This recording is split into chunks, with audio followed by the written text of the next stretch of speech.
It's okay, Mom. I did it.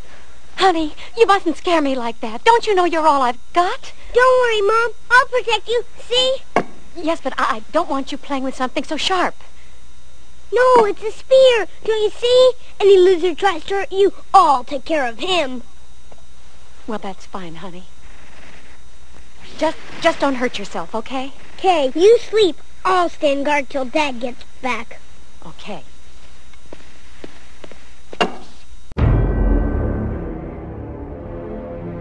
It is now time that we finish what we began and expose what the serpent and its devout worshippers have been doing on this dimension.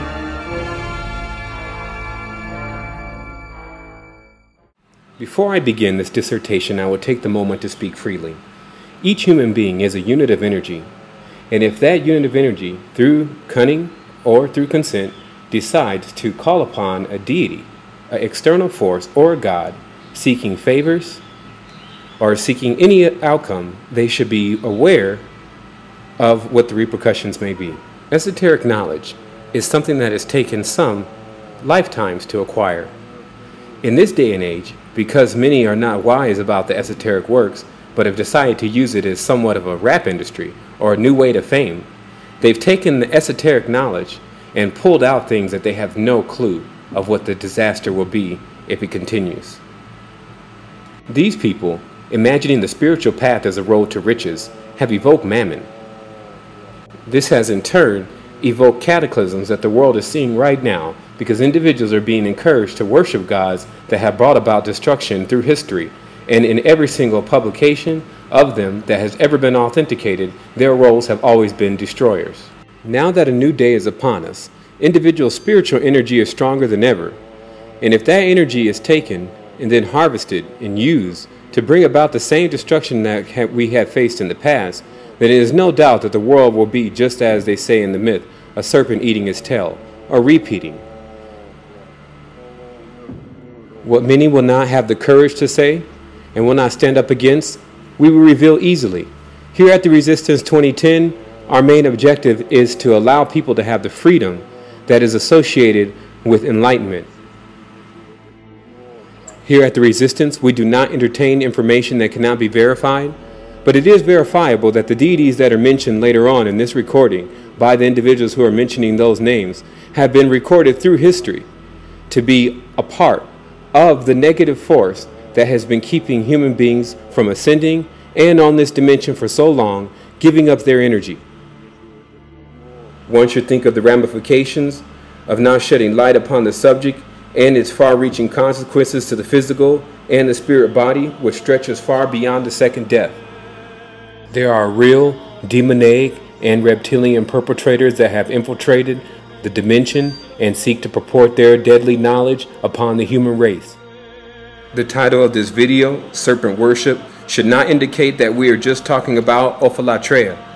There are horn gods, amphibious gods, and gods of many combinations, mostly animal and brute, being worshipped right now. The human race now has the opportunity to step outside of time by ceasing to exude their energy externally and collect and love themselves internally, and this will in turn allow them to radiate pure energy, shedding life upon everything deserving of it. Instead, some of mankind has chose to sacrifice and worship beings that are vampiric. We smite their face.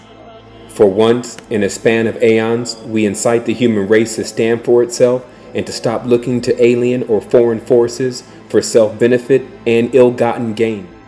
We further entreat the human race, for the sake of life, to put an end to the mindless destruction of all life, especially the sacrifice of children and animals. Lastly, we would like to state for the record, to say that every reptilian is evil is just as silly as saying every human being is good. However, there are some that must be dealt with.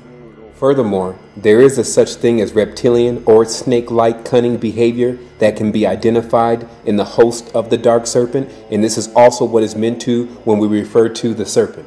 I talked to Brother Bobby tonight, and he told me to give a message to the Remix family. He couldn't call in tonight because he's doing a powerful ritual, he told me. It's a ritual that he wanted to share with you guys. It's a ritual to the god Ganesha. The Hindu god looks like an elephant. He's an opener of the way, prosperity. So for blocks or to destroy whatever you had going on last year that you need to get rid of, Ganesha would be a good deity to deal with. Now, he asked me to tell you, maybe about 4 years ago, I was at a museum, and as soon as I put down some money for Ganesha, started smelling this curry smell. And I thought it was just a stink person in the room. So eventually Ganesha came to me and told me the key thing to activate him is curry. So the first thing you do, if you have statues, you give them a curry bath.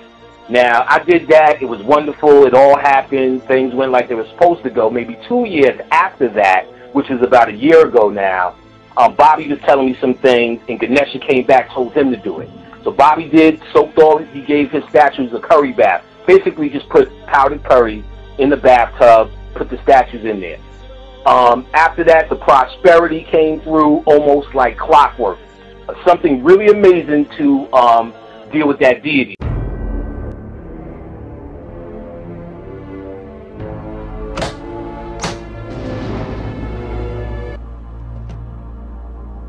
Make a special space. By now you should have an altar or something or an area. Put Ganesha in that area, add a little curry. You may want to burn some curry on the charcoal if you don't have the statue. You have the statue, get it in the water. You will see financial turn. You will see blockages right out the way. So that's what he's doing tonight. That's why he couldn't call. And it's such a powerful ritual, he decided to do it for the new year. So that's his message. It is to our understanding that the same organizations such as the Boule, the Theosophical Movement, and the worshippers of Baphomet have blatantly reared their heads in an attempt to bequeath valuable souls to the fallen demigods of the Hindu pantheism, Orisha, Egyptian, and Greek pantheism. This may be the only warning one may receive about such matters, and thus we ask you to do your part in making sure this information reaches the ears of the individuals who may be caught up in a moment of despair, of being impoverished, and thus find reason in that alone to forfeit their life force for the sake of a dollar bill. One should know that by no means will such things bring about relief, only a spiral of cause and effect leading to the total loss of self and the total enslavement of being. In conclusion, one may ask, why are these individuals doing these things? And we can only say that when opening portals to dark worlds, the beings that are brought forth rule over their hosts through fear. Just as Albert Pike testified to in Morals and Dogma, they are continuously responsible for the duty of bringing more individuals into the fellowship of these demigods and dark lords so they may continuously live themselves off the energy of other people. In the end, after all the sniveling and groveling to the gods, their fate is as such. I will be at your station shortly. And, General. What is it, correct? I prefer to get my reward in cash.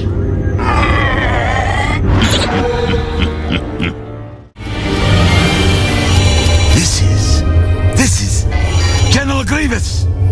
What is it? It appears this droid's mission memory has never been erased.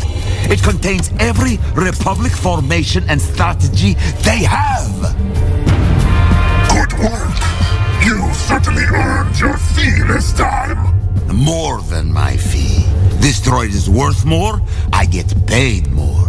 Now I suggest... There's your bonus. The Dark Lord finds its greatest pleasure in decimating its most subservient apprentices. At the Resistance, we have made ourselves available to give you, the Seeker, all the knowledge in regards to activating your own power. We also have archives of information instructing one on how to recognize malignant jinn and rid oneself of the tainted energy they produce.